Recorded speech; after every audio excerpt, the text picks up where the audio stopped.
Fly, Eagle, Fly, an African tale retold by Christopher Gregorowski, pictures by Nikki Daly.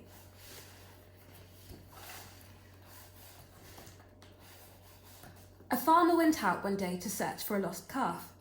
The little herd boys had come back without it the evening before, and that night there had been a terrible storm. He went to the valley and searched. He searched by the riverbed. He searched among the reeds, behind the rocks and in the rushing water. He wandered over the hillside and through the dark and tangled forests where everything began, then out again along the muddy cattle tracks. He searched in the long thatched grass, taller than his own head. He climbed the slopes of the high mountain with its rocky cliffs rising to the sky. He called out all the time, hoping that the calf might hear, but also because he felt so alone. His shouts echoed off the cliffs. The river roared in the valley below. He climbed up a gully in case the calf had huddled there to escape the storm, and that was where he stopped. For there, on a ledge of rock, close enough to touch, he saw the most unusual sight. An eagle chick hatched from its egg a day or two before and then blown from its nest by the terrible storm. He reached out and cradled the chick in both hands. He would take it home and care for it. And home he went, still calling in case the calf might hear. He was almost home when the children ran out to meet him. "The calf came back by itself," they shouted. The farmer was very pleased. He showed the eagle chick to his wife and children, then placed it carefully in the warm kitchen among the hens and chicks and under the watchful eye of the roosters. "The eagle is the king of the birds," he said, "but we shall train it to be a chicken." So the eagle lived among the chickens, learning their ways. His children called their friends to see the strange bird, for as it grew, living on the bits and pieces put out for the chickens, it began to look quite different from any chicken they had ever seen. One day, a friend dropped in for a visit. He and the farmer sat at the door of the kitchen hut, smoking their pipes. The friend saw the bird among the chickens. "Hey, that's not a chicken, it's an eagle." The farmer smiled at him and said, "Of course it's a chicken. Look, it walks like a chicken, it eats like a chicken, it thinks like a chicken. Of course it's a chicken." But the friend was not convinced. I will show you that it is an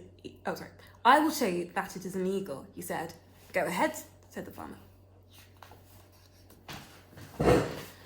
The farmer's children helped his friend catch the bird.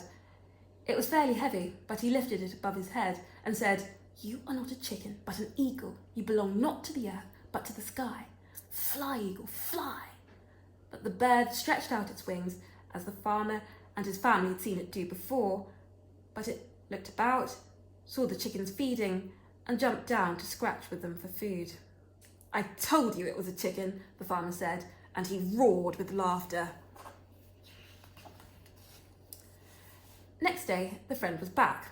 "Farmer," he said, "I will prove to you that this is no chicken, but an eagle. Bring me a ladder." With a large bird under one arm, he struggled up the slippery thatch of the tallest hut. The farmer doubled up with laughter. "It eats chicken food, it thinks like a chicken, it is a chicken." The friend, swaying on top of the hut, took the eagle's head, pointed it to the sky, and said, "You are not a chicken, but an eagle. You belong not to the earth, but to the sky. Fly, eagle, fly." Again, the great bird stretched out its wings. It trembled, and the claws that clasped his hand opened. "Fly, eagle, fly," the man cried. But the bird scrambled out of his hands, slid down the thatch, and sailed in among the chickens. There was much laughter.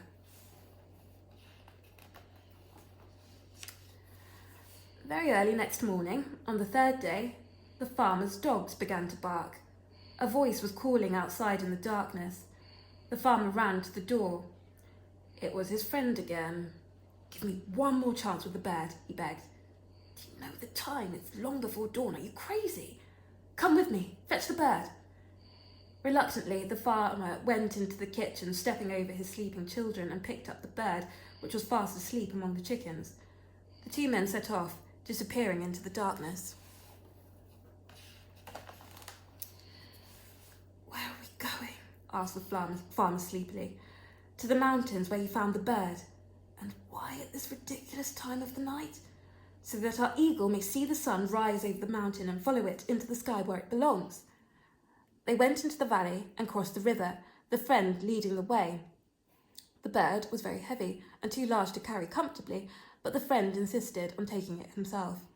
Hurry, he said, or the dawn will arrive before we do. The first light crept into the sky as they began to climb the mountain. Below them they could see the river snaking like a long, thin ribbon through the golden grasslands, the forest and the veld, stretching down toward the sea. The wispy clouds in the sky were pink at first and then began to shimmer with a golden brilliance. Sometimes their path was dangerous as it clung to the side of the mountain, crossing narrow shelves of rock and taking them into dark crevices and out again. They were both panting, especially the friend who was carrying the bird. At last he said, "This will do." He looked down the cliff and saw the ground thousands of feet below. They were very near the top.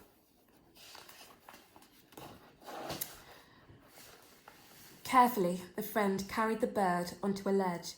He set it down so that it looked towards the east and began talking to it. The farmer chuckled. It talks only chickens talk. But the friend talked on, telling the bird about the sun, how it gives life to the world, how it reigns in the heavens, giving light to each new day. Look at the sun, eagle, and when it rises, rise with it.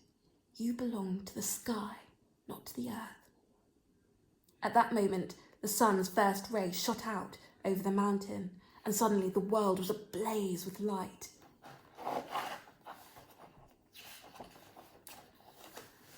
The golden sun rose majestically, dazzling them. The great bird stretched out its wings to greet the sun and feel the life-giving warmth on its feathers. The farmer was quiet.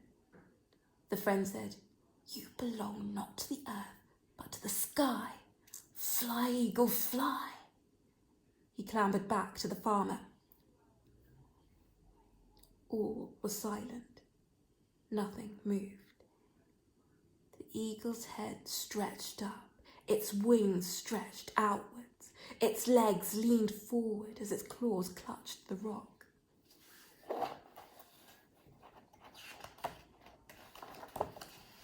And then, without really moving, feeling the updraft of a wind more powerful than any man or bird, the great eagle leaned forward and was swept upward, higher and higher, lost to sight in the brightness of the rising sun, never again to live among